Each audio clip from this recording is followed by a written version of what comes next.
Салют, піпл! З вами Хімон і як завжди ковточок смачної та корисної інформації для вас. Так, це воно.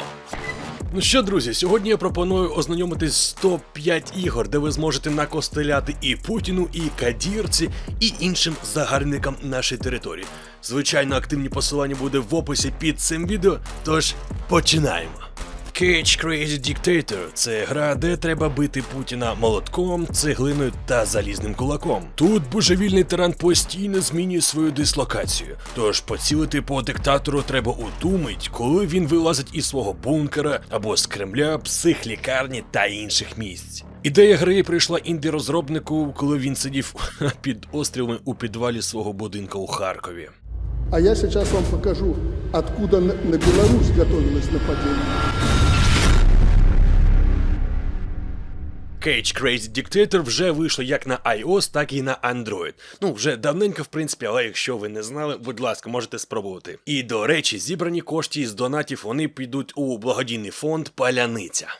Fight for Ukraine – це невеликий браузерний файтинг, який створений на Unity, і в якому треба битися з Путіним, Кадировим та російськими військовими на Майдані Незалежності. Накидувати люлей рашистам можна як ногами, так і булавою, а поповнювати запаси свого здоров'я за допомогою паляниці. За створення ж самої гри відповідає розробник Натан Пашенберг, і ось як він прокоментував мотивацію щодо свого творіння. Я працюю розробником та спеціалізуюся на Unity та C#, а у вільний час вирішив зробити міні-гру на тему актуальних подій. І згадав, що колись у мережі була мапа Майдан під гру Counter-Strike, тож знайшов спосіб конвертувати її з формату BSP у формат для сучасних рушіїв. І взяв цю мапу за основу, оскільки проєкт не комерційний. Потім знайшов моделі з гри Max Payne і власноруч їх перетекстурив. А через низьку полігональність вони ідеально підходять для браузерного проєкту. І звичайно, як і проєкт до цього, геймдев пропонує зібрані кошти через донати та інше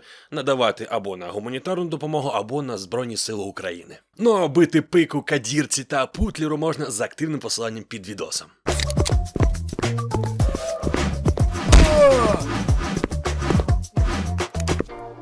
You win!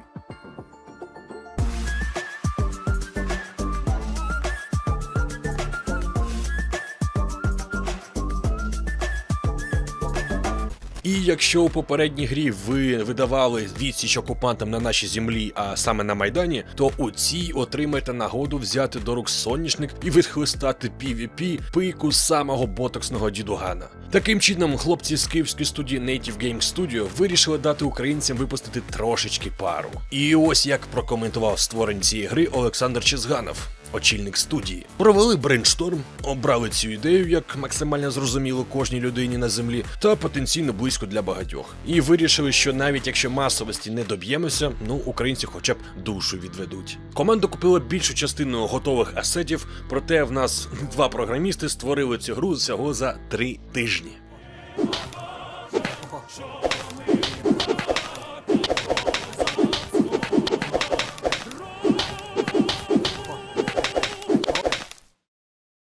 Гру Стоп Хуйло виділяє якісний арт і дуже незвична концепція. Вам за допомогою презерватива треба спіймати сперматозоїди з обличчям Путіна. Але все не так легко, як здається. У грі є свої бафи та дебафи. І якщо ви випадково спіймали пляшку горілки, зображення стає нечітким, і тоді ботоксного діда спіймати становиться важче. А от банка огірків допоможе ефективно знищувати ворожі дрони. Та не забувайте за українські пілюлі та сальце, адже вони нададуть сили і міці вашій голові.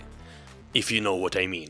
Гру створило 5 людей. Один з них це розробник на Unity, а 4 з них це художники. І за підтримки фонду Паляниця створили гру у стилі ігор 90-х. Головним героєм тут виступає Ілон Маск, який товче пики російським підерам. Лідерам Путіну та Кадирову. Вибачте.